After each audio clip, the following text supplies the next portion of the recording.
Eu queria dizer a ele que só não fiz uma parte pela de liderança na Adão Medeiros. Senão ia ele fazer uma parte para cumprimentá-lo. Porque os anos que eu estou nesse congresso, eu já ouvi muito o seguinte discurso: defender índio não dá voto. Mas isso é desumano. Eu vi isso, e Vossa Excelência aqui defendeu. Nós estamos aqui para defender todo o povo brasileiro, seja índio, seja negro, seja branco, seja cigano, seja mulher, enfim, toda a nossa gente. Então, eu quero só, para poder usar meu tempo, lhe cumprimentar pelo pronunciamento no seu estado, Vossa Excelência, que é pré-candidato ao governador, tendo essa coragem de defender o povo brasileiro. Todos nós somos brasileiros. Isso é políticas humanitárias. Mesmo cumprimento. Senhor presidente, nessa mesma linha, eu confesso que fiquei muito chocado, e estou ainda chocado, com o que eu estou assistindo na situação da Tailândia, senhor presidente. Acho que todo mundo está com impacto. Eu vi já muita gente chorando e torcendo para aquelas 12 crianças e o jovem treinador, time de futebol, que estão presos há 11 dias em uma caverna na Tailândia. Olha, a oração, há uma torcida enorme para que eles sejam resgatados com vidas.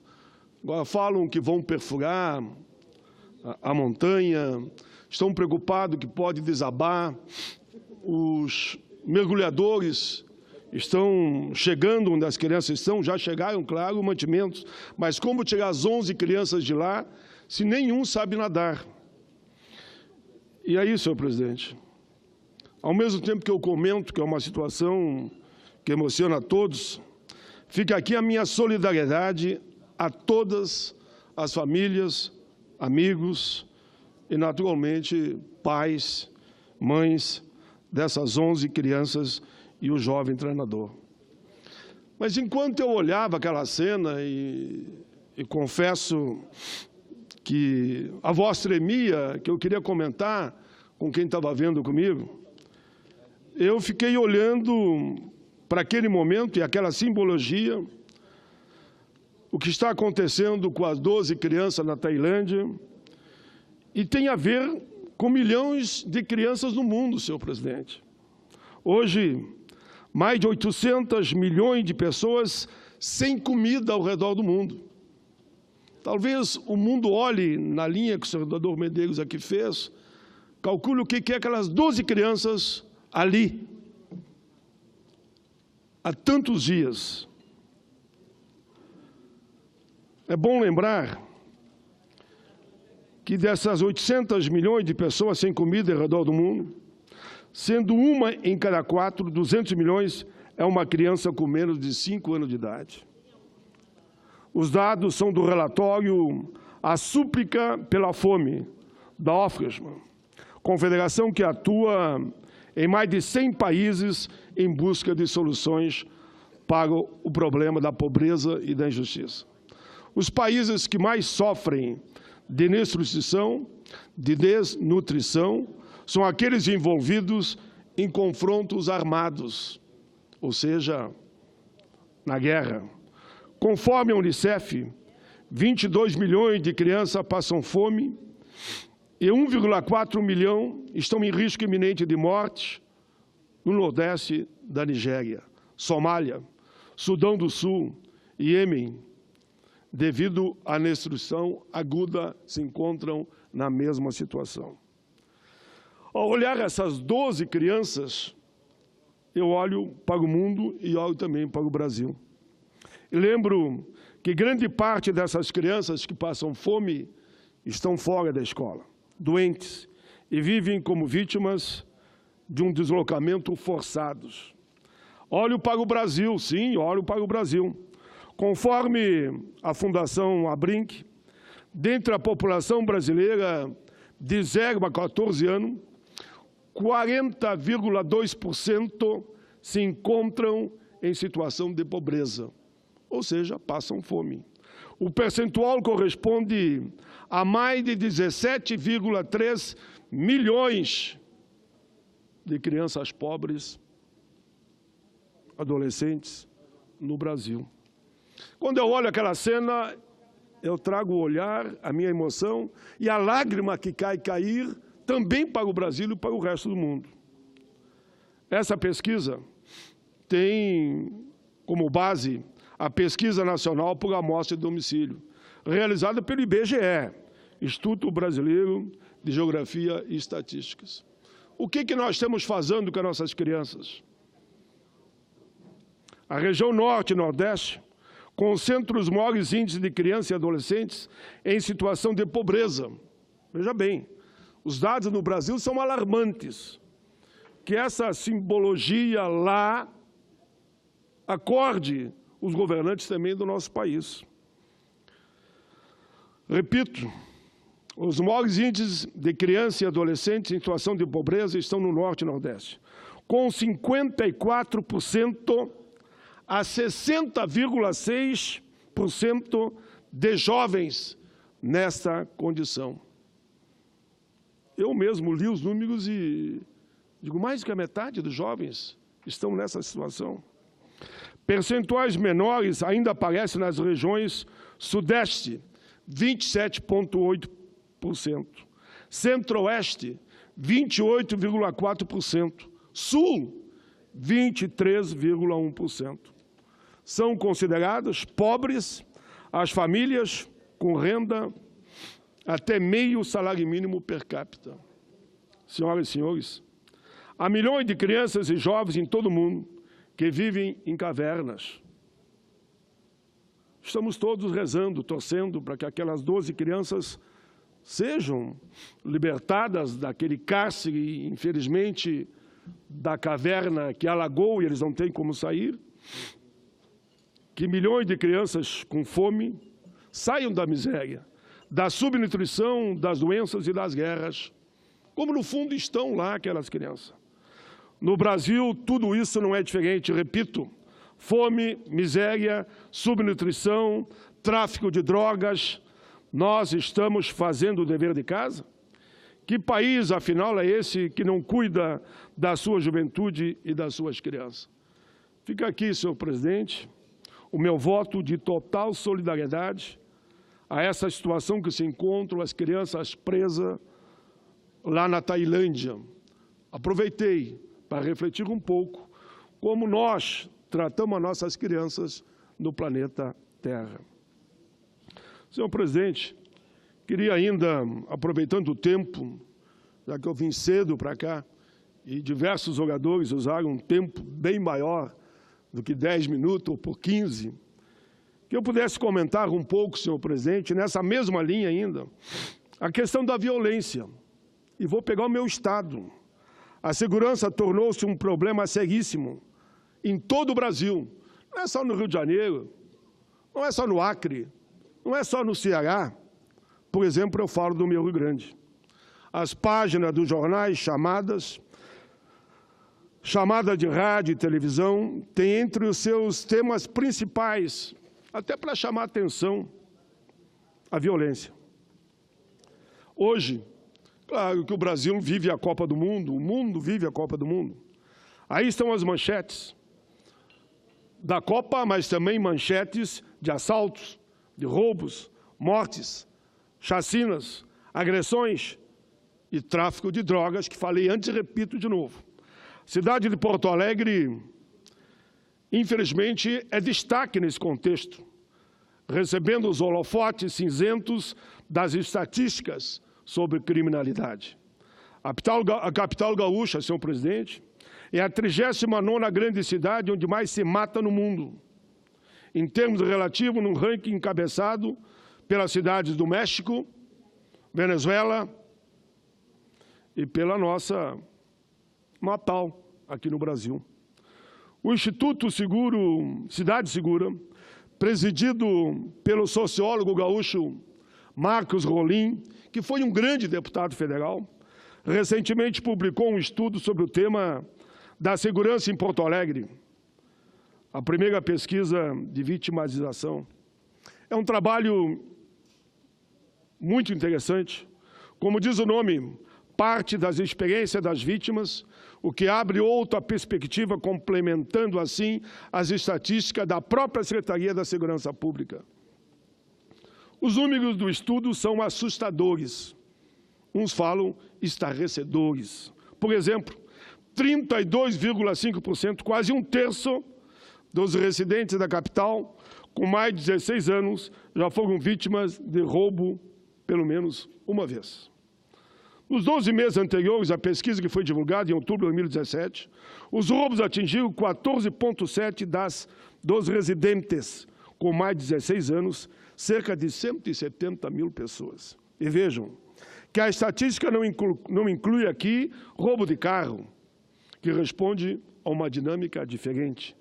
Nos municípios da região metropolitana, a situação é grave também, porque nesses municípios se acumulam os problemas dos grandes centros. É olhar aqui a Ilha da Fantasia, do chamado Plano Piloto, agora vai para as cidades satélites. Eu tenho ido, senhor presidente.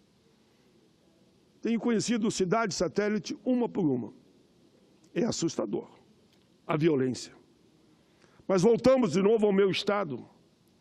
Alvorada, logo a nordeste de Porto Alegre, teve um total de 180 vítimas de homicídio doloso o ano passado, segundo a própria Secretaria de Segurança. A taxa por 100 mil habitantes coloca, infelizmente, muitas cidades na dianteira do que mostra o quadro mundial, cidades do Brasil. Mas voltando ao meu estado, no interior do estado, há muita disparidade. Nós temos alguns polos de crime. E esta insegurança, essa violência, nós todos temos que enfrentar. Eu diria que hoje ela permeia em todos os estados do Brasil. Todos, todos. Minha cidade natal, Caxias do Sul, na Serra Gaúcha, teve 480 mil pessoas. Tem 480 mil pessoas. Mas teve registrado, ano passado, 94 vítimas de homicídio doloso e 2.780 roubos. Pelotas, metade do Sul, 350 mil pessoas, contabilizou 110 assassinatos, 4.140 roubos. Passo Fundo, região noroeste, tem apenas 200 mil habitantes, mas registrou 35 homicídios e mais de 1.200 roubos em 2017.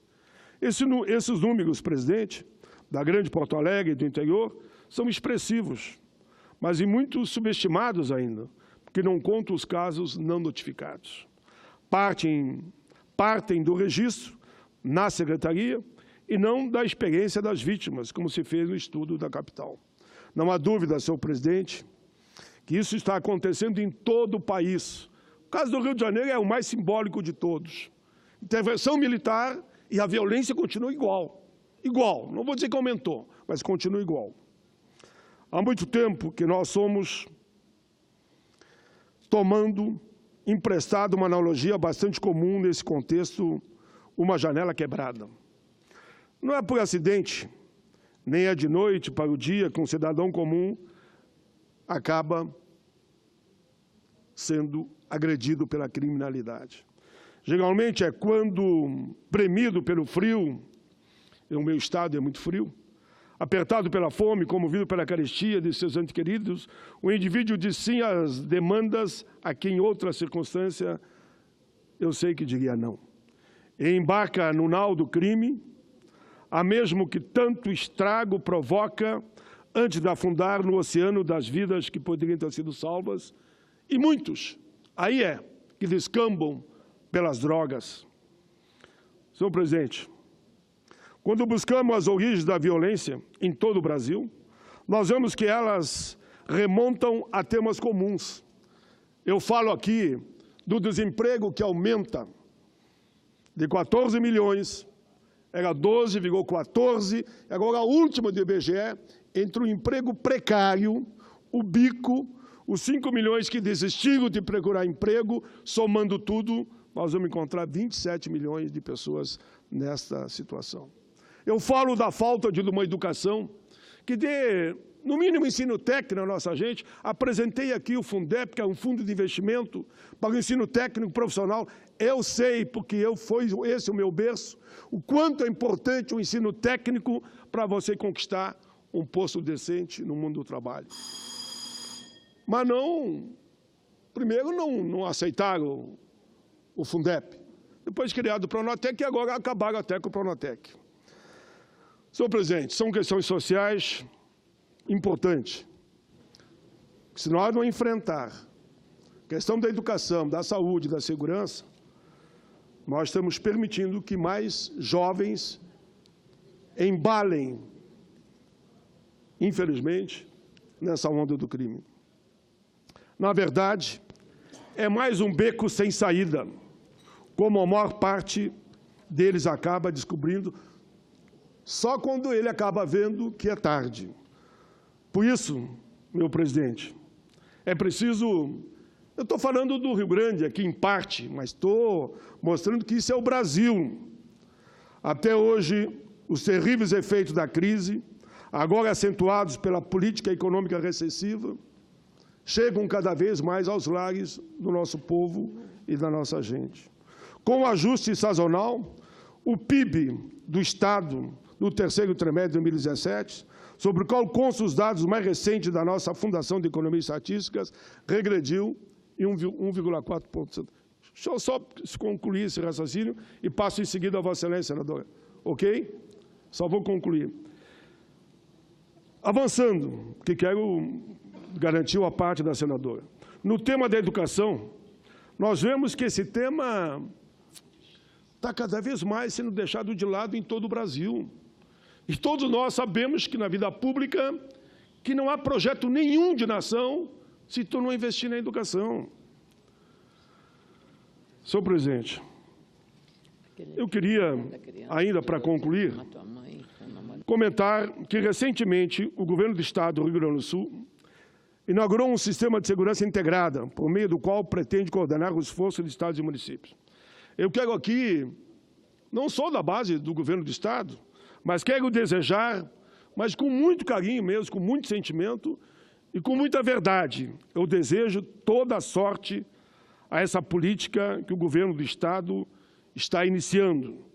Espero que seja proveitosa, que dê certo. Quero poder dizer, deu certo, avançamos. O sistema é feito de gente e há poucos profissionais tão desvalorizados quanto os servidores públicos estaduais hoje no nosso país e também no Rio Grande. O trabalho da Polícia Militar e Civil é um trabalho em si já complexo, é muito dificultado quando se parcelam os salários, retraem os investimentos na carreira e nas instituições. Por isso eu falo um apelo aqui, senhor presidente. Eu fiquei sabendo que o senador, relator, lá na Comissão de Orçamento, está propondo o congelamento dos vencimentos dos servidores públicos, que já estão congelados por 2 anos, por mais 2 anos. Isso vira uma referência nacional, congelamento absurdo de todos os vencimentos dos servidores públicos, que já não recebem nem sequer o correspondente à inflação de reajuste. Calcule agora, senhor presidente, com o congelamento definitivo.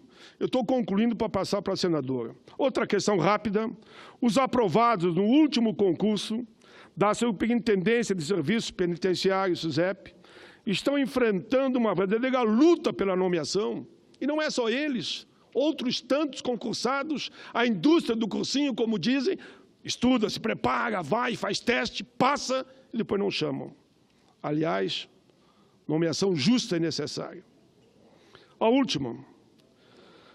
O Rio Grande do Sul tem o pior saldo do país em criação de emprego no mês de maio. E não é só o Rio Grande, é em todo o Brasil. O desemprego está aumentando, é uma verdade. Enfim, senhor presidente, eu quero, antes da última frase minha, passar uma parte para a senadora Ana Amélia.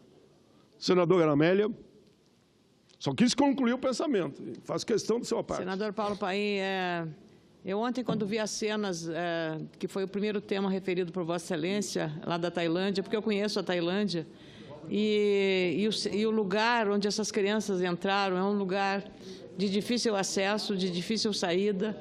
É um processo que me lembrou muito o que aconteceu com os mineiros lá no Chile, que ficaram soterrados numa mina. Foi uma operação muito semelhante com aquela, só que é numa caverna que tem água. Então, não se sabe em que condição estão essas crianças, mas essa operação é uma operação humanitária, sobretudo. É a mesma emoção de Vossa Excelência ouvindo quando se trata de crianças, nos comove. E a violência contra a criança, senador Paim, é uma coisa trágica. Cada dia nós temos notícias violentas informando as crianças. Existem notícias boas também. Trágica foi a notícia lá no nosso estado do Rio Grande do Sul, em Pinheiro Machado, uma menina de 12 anos apenas, 12 anos, matou a mãe com um namorado de 16 anos. E uma mãe que era muito zelosa no relato de todas as pessoas.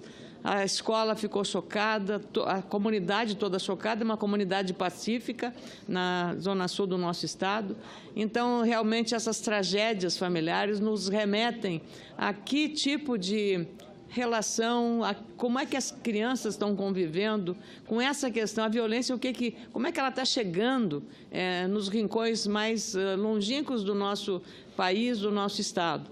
E também que hoje, senador Paim, uma trágica estatística no Brasil, mais de 300 mil meninas, jovens, adolescentes são abusadas sexualmente. E às vezes, e muitas vezes, dos casos são dentro de casa.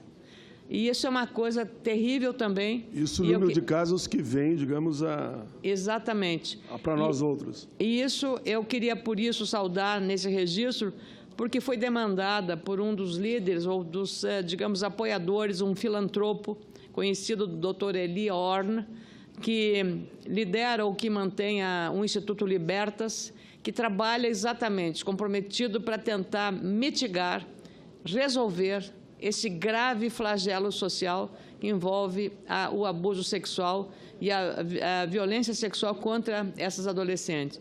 Então, eu me associo a esse pronunciamento de Vossa Excelência e temos que nos empenharmos, seja na Comissão de Direitos Humanos, que Vossa Excelência conduz, com tanto empenho e comprometimento, mas em todas as outras matérias que aqui nessa casa a gente faz ou trabalha, para que esse problema seja mitigado. É triste uma estatística como essa relacionada à violência contra as crianças e adolescentes. Então, parabéns pelo seu pronunciamento, senador Paulo Paim. Muito obrigado, senadora Amélia. Senadora Ana Amélia, que só enriquece o meu pronunciamento com esses dados, inclusive em relação às crianças, principalmente as meninas e adolescentes, né? Nós tivemos aquele caso na minha cidade natal, Maiara, que nós dialogamos aqui na tribuna com muita tristeza, né? Uma menina com 7 anos que foi morta cruelmente e abusada sexualmente. Eu usei o termo num dia aqui de um executivo, não era um executivo, mas era uma pessoa conceituada numa grande empresa lá da nossa cidade, que nunca ninguém imaginou que ele podia fazer aquilo. Levou a esposa e a filha para a casa de um amigo, de um parente, porque ele estava já perseguindo a menina e acabou botando ela no carro e matando ela com a maior crueldade. E o exemplo que a senhora aponta aqui vai na mesma linha, né? Então, quando nós comentamos isso aqui, e falamos inclusive no nosso estado, que isso está acontecendo todos os dias em todo o Brasil. E tem que haver uma reação de nós todos. Por isso eu termino dizendo, enquanto não investirmos mais em saúde, distribuição de renda, políticas de emprego, segurança e educação principalmente, deixei para o último, educação principalmente, esse quadro não vai mudar, só vai piorar. A concentração de renda no Brasil, os senhores sabem, está na mão de praticamente 1% da população. Não é justo que 1% da população tenha um patrimônio correspondente à metade de tudo que há nesse país, que é um continente. Afinal, senhor presidente, termino dizendo, pátria somos todos. E volto ao senador Medeiros. São, sim, os índios, são os brancos, são os negros, são os pobres, ricos, pobres, classe média, tão atacada nesse país. Nós temos que caminhar junto. Somos uma única nação. Pátria somos todos. Obrigado, presidente.